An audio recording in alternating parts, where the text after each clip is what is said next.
بسم اللہ الرحمن الرحیم۔ ارے یہ تم دلہن بن کر کہاں کی تیاری کر رہی ہو؟ کہیں یہاں سے بھاگنے کا ارادہ تو نہیں کر لیا؟ اپنے ایسے نصیب کہاں، اپنے مقدر میں تو اس کوٹھے کی 4 دیواری لکھی گئی ہے جس سے میں چاہوں گی تو دور نہیں بھاگ سکتی۔ بھاگ کر جاؤں گی بھی کہاں روشنی؟ وہ اپنے لمبے گھنے سیاہ بال کندھے سے کمر پہ جھلکتی ہوئی بولی اور بیڈ پر بیٹھ گئی۔ آج کے اس دور میں تو عورت گھر کی 4 دیواری میں اپنوں میں محفوظ نہیں، اور تم یہاں سے باہر جانے کا سوچ رہی ہو؟ سوچنا بھی مت روشنی، اس دور ہمارے اپنے ہی ہمارے دشمن بن چکے ہیں۔ خود کو ہی دیکھ لو، ماں باپ کے گزرنے کے بعد شوہر نے دوسری شادی کر لی اور اولاد نہ ہونے کا طعنہ دے کر گھر سے نکال دیا۔ اس لیے مجھے نفرت ہے مرد کے نام سے ہی۔ مرد مطلبی اور جسم کا بھوکا ہے۔ مرد کو بستر پر ایسی عورت چاہیے جس کے سب طلبگار ہوں، اور گھر میں بیوی پاکیزہ چاہتا ہے جس کا ماضی پاک ہو۔ لیکن مرد یہ نہیں سوچتا کہ اگر وہ خود کو بدل لے تو کسی بھی عورت کا دامن داغدار نہ ہو۔ کوئی مرد سے کیوں نہیں پوچھتا کہ تمہارے پاس کیا ثبوت ہے کہ تمہارا دامن پاک ہے؟ ارے مرد زنا بھی کر لینا تو اسے معافی ہے، کیونکہ وہ مرد ہے۔ مرد ہے تو بہکنا واجب ہے اس پر، اور عورت کی ایک غلطی اس کے لیے ساری زندگی گلے کا کانٹا بن جاتی ہے، جو نہ حلق سے نیچے اترتا ہے نہ باہر آتا ہے۔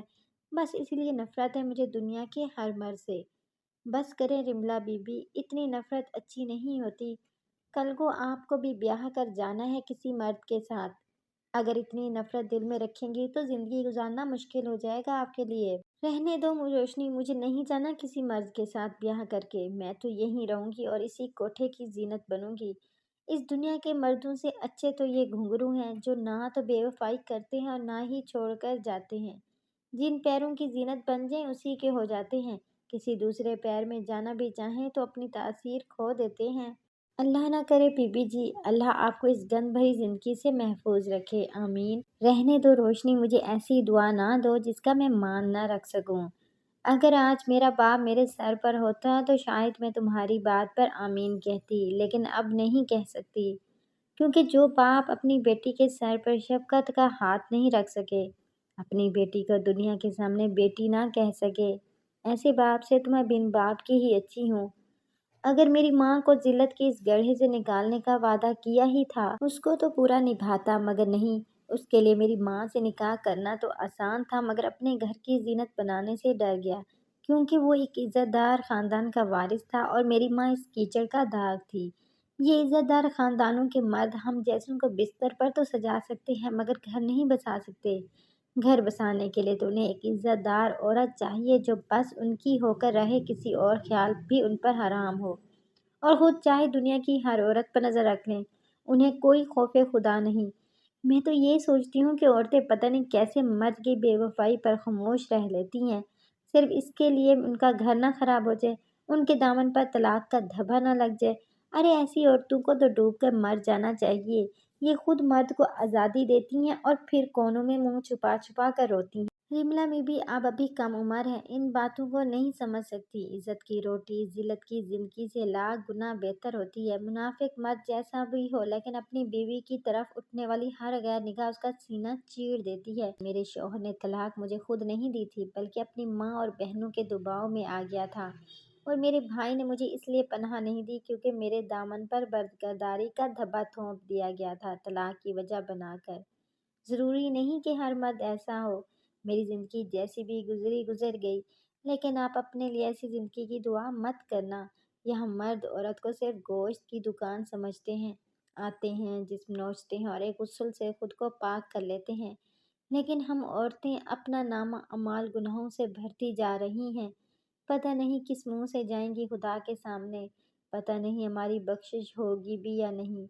صرف اور صرف اس پیٹ کی خاطر ہم خود کو ان حوثی بھیڑیوں کے سپرد کر دیتی ہیں جن کے دل شاید پتھر ہو چکے ہیں۔ لیکن ایک بات تو صاف ہے روشنی، رملہ نے روشنی کی بات درمیان میں کاٹ دی، یہاں جو مرد آتے ہیں وہ تمہارا جسم نوچتے ہیں، اذیت دیتے ہیں، مگر ان کے جانے کے بعد تمہیں کوئی افسوس نہیں ہوتا، کیونکہ تمہیں ان سے کوئی امید ہی نہیں ہوتی۔ اس لیے میرے خیال سے یہ زندگی زیادہ بہتر ہے۔ توبہ کریں بی بی جی، اللہ آپ کو اس ذلت سے بچائے۔ میں تو دن رات یہی دعائیں کرتی ہوں کہ کوئی نیک انسان آئے اور آپ کو یہاں سے لے جائے۔ ضروری نہیں کہ ہر مرد ہی ایسا ہو، اب اس کو ہی دیکھ لیں جو آج آنے والا ہے۔ ہر سال آج کے دن یہاں آتا ہے اور اس کی ڈیمانڈ ہوتی ہے کہ بس ایک دلہن جو پوری رات گھونگھٹ اوڑھے کمرے میں اس کے سامنے بیٹھی رہے۔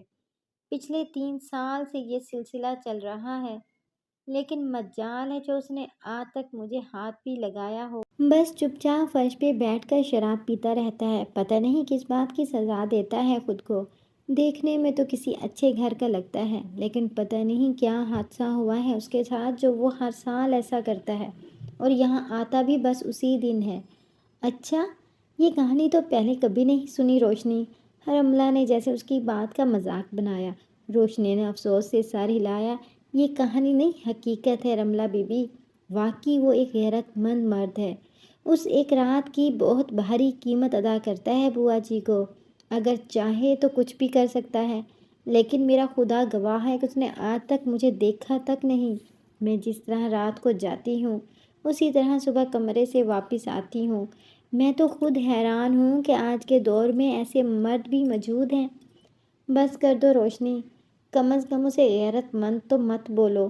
اگر اتنا ہی غیرت مند ہوتا تو کبھی کوٹھے پر نہ آتا، دل لگی کے لیے کوئی اور ذریعہ ڈھونڈ لیتا۔ بھلا یہ کیا بات ہوئی کہ دل بہلانے کے لیے اسے کرائے کی دلہن کا سہارا لینا پڑتا ہے؟ پتہ نہیں کیا مجبوری ہے بیچارے کی جو اتنی چھوٹی سی عمر میں خود کو روگ لگا کر بیٹھ گیا۔ خیر ہمیں کیا، مجھے باتوں میں لگا دیا آپ نے، مجھے تیار ہونا تھا۔ یہ سرخ جوڑا مجھے دو روشنی، آج تمہاری جگہ میں دلہن بن کر جاؤں گی اس کے کمرے میں۔ ذرا میں بھی تو دیکھوں آخر کون ہے وہ غیرت مند مرد۔